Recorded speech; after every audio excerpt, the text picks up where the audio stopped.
See, I was asked to write, I told I was on a session about happiness, and I don't know anything about, I'm an economist, I don't know anything about happiness. So I figured I should do as close as I could get, and then I actually thought I would do a little bit of new thinking. So this is all experimental. I haven't actually talked about any of this before, but it is some thinking. So now, actually, I should say there is a field now, subfield called happiness economics. Which is people look at indicators. Mostly they ask people, are you happy or are you satisfied with your life, which don't yield quite the same results, but they give you some indication. And there's some evidence that those questionnaires are actually fairly reliable, that it's not totally subjective, that it really is, that we do have reasonable measures. And then you look for, well, what correlates with being either happy or being satisfied with your life. It turns out that, as I'll say, I think the most interesting things are not what economists can do to make you happy, but maybe what economists can do to make you less miserable. Because these happiness surveys do tell you a fair bit about what can go wrong, and when you put that together with economics, you get something. So, what makes it so? So this is people of wisdom, and on the other hand, economists. Two guys with the beards, and Sigmund Freud. Now, if anybody actually knows this, there's no evidence that Freud actually ever said that love and work is what you need. He said things that were like it, but interpretations, and I guess Erik Erikson claimed that he said that. But it's a great slogan anyway. This is what life should, what you need to make your life worth living is love and work. So Ben Bernanke has Fed chairmen need to have something to talk about other than monetary policy, because partly just for a break, but also because talking about his actual job, there's the problem he might say something that would move the markets. So he's been taken to giving talks recently about happiness economics, about this field, which are quite interesting. Ben is a smart guy and is very good at putting the stuff together. And this is what he said about what makes you happy, which is not too different from Sigmund. Right? It's having a strong sense of support. Basically, that's love, I think, is the first part. And sense of control over one's life doesn't have to be work, but pretty much does have a lot to do with having a job, feeling secure in the job, knowing that you're going to be able to make your way. Okay, what does this tell you should matter a lot? The answer is, well, having a job if you want one, being able to find a job, being able to keep your job, feeling secure in your job. I mean, the family, that's, economics is not going to help on that. But the employment thing is going to matter a lot. And there is, in fact, quite a lot of evidence that unemployment matters a great deal for people's happiness. It matters, obviously, because if you're unemployed, you have less money. But that turns out to be a relatively trivial part of it. Some of the evidence I've looked at, John Helliwell at University of Western Ontario has done some work, and has these massive surveys have been carried out, and you can correlate and so on, and suggesting that the loss of happiness or life satisfaction that comes from being unemployed is about 5 times as big as you can count for just by the loss of income. We can see how much people's happiness seems to vary with their income. We can see how much their happiness seems to vary with being unemployed. Compare those, and when we look at the dollars and cents, we miss the great bulk of the story. If we're actually asking, what does this do for human happiness to be unemployed? It's not, the money obviously matters, but the loss of sense of self-worth, the loss of sense of control, the anxiety is much greater. Furthermore, there are large effects of your being unemployed on people you know, people who are close to you. The sense of insecurity that comes from having people who you know be unemployed is quite large. So Helliwell suggests it might be 15 times. The actual cost of unemployment might be 15 times the money loss.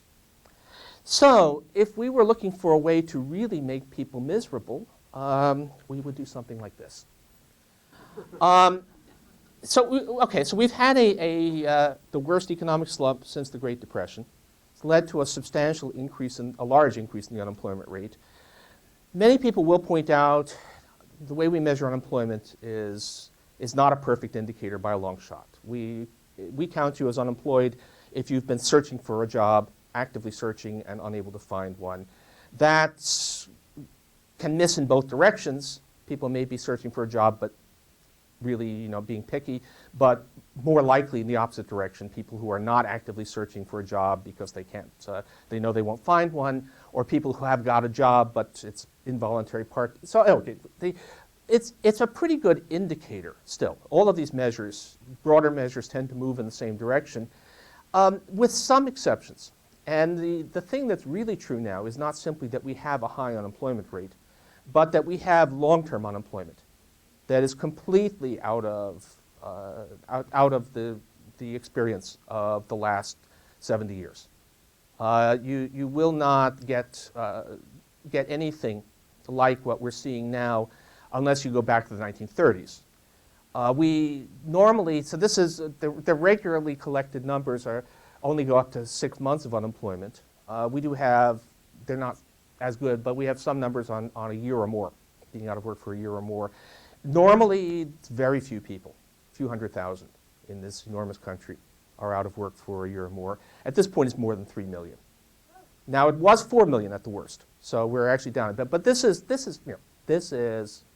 a huge deterioration in life, and it's got to be.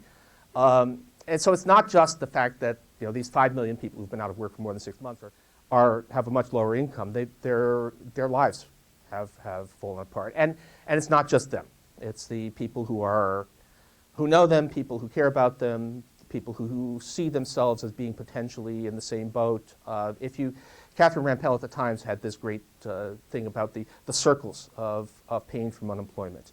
And if you count the people who know somebody, who have a family member or someone they know well who's unemployed, it's getting up to reaching something like 80% of the population. So this is a really big, really negative thing. And again, the dollars and cents are the least of it. So when we look at the dollars and cents, we're missing most of what's going on. Okay, what can we do about it? Because this is really severe. And now I get to be straight economics. What do we actually know about this unemployment crisis? And the answer is, we're really past the point of any reasonable doubt that government spending can create jobs in a situation like this. That the government can in fact increase employment. It can hire more people directly. It can indirectly lead people to be employed. Arguably, other things like tax cuts can also promote, but basically fiscal policy. So we're back to textbook macroeconomics, but textbook macroeconomics has never been as relevant as it is right now. How do we know things like this? Mostly, we have theory, we have analysis, but there's nothing that beats natural experiments. Nothing that beats things where you have really extreme changes in policy that give you some observation, and we've been having those. Not, unfortunately, experiments lately of massive job creation programs, but instead we've been having experience with massive job destruction programs. We've had extreme fiscal austerity. So this particular, if you want to know what's going on, this is IMF data. Is the change in their estimate of what the budget balance would be. So plus is surplus, as a share of potential output of what the economy would be producing if it was at full employment. So you'll see that Ireland, Greece have had massive combinations of spending cuts and tax increases, versus the change in employment since this crisis began. And while you can think of reasons why there might be a spurious correlation, it's really getting pretty strained at this point. It really is pretty clear that countries that have pursued massive austerity have also suffered large job losses. So fiscal policy does move employment. I just put in there, people will wonder, what is that country that has had the balance move in the opposite direction without employment gains? And the answer is it's Japan, which is, you want to be very careful because Japan has a rapidly shrinking number of Japanese. And so the fact that their working age population is falling rapidly means that you need to not pay too much attention to that.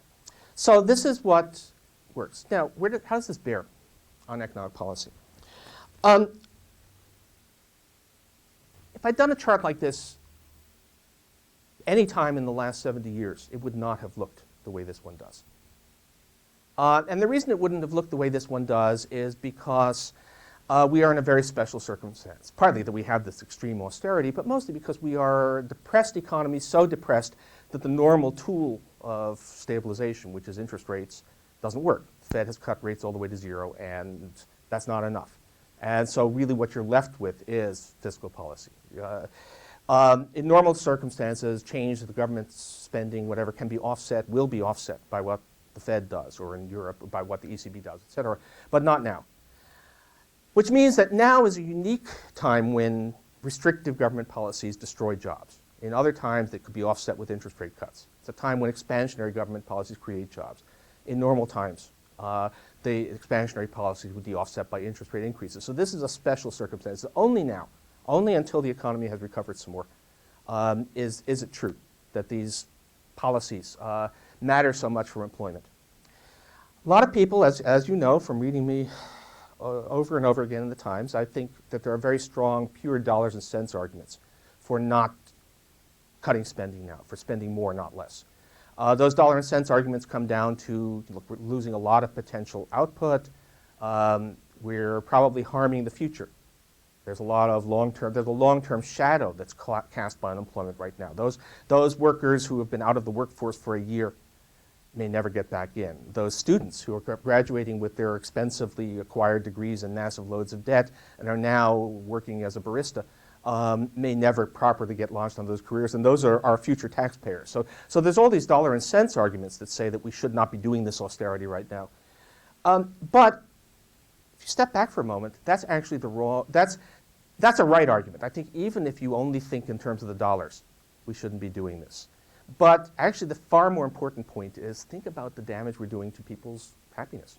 Think about this is a unique time where by being hard-nosed and tight-fisted and refusing to spend and laying off school teachers, and which leads to the loss of jobs of the people working in the shops where the school teachers would be buying stuff and all of that. This is a time when that produces a massive destruction of human happiness and life satisfaction. And when I do, or other economists on my side of this debate, when we make our estimates of the costs and benefits of reversing these spending cuts that we're doing right now, that we are actually missing 80% or maybe more than 90% of the story. The real story is what we're doing to people's lives. That seems to me to be, by the way, I wish I could say that it would be great if happiness economics would lead me to conclude we should be doing something different from what I'm kind of embarrassed that this is something I wanted to do anyway, and taking into account the human happiness factor it's what Larry Summers calls a now more than ever argument, right? Somehow or other you find the new stuff is reinforcing what you wanted, but I can't help that. The fact of the matter is that if you want to ask what is so terrible about the way we're messing up our policy right now, it's terrible. We're losing $900 billion a year probably of wasted resources. We're probably significantly damaging the future, but above all, we're destroying millions of people's lives. And we should stop doing it right now. Thanks.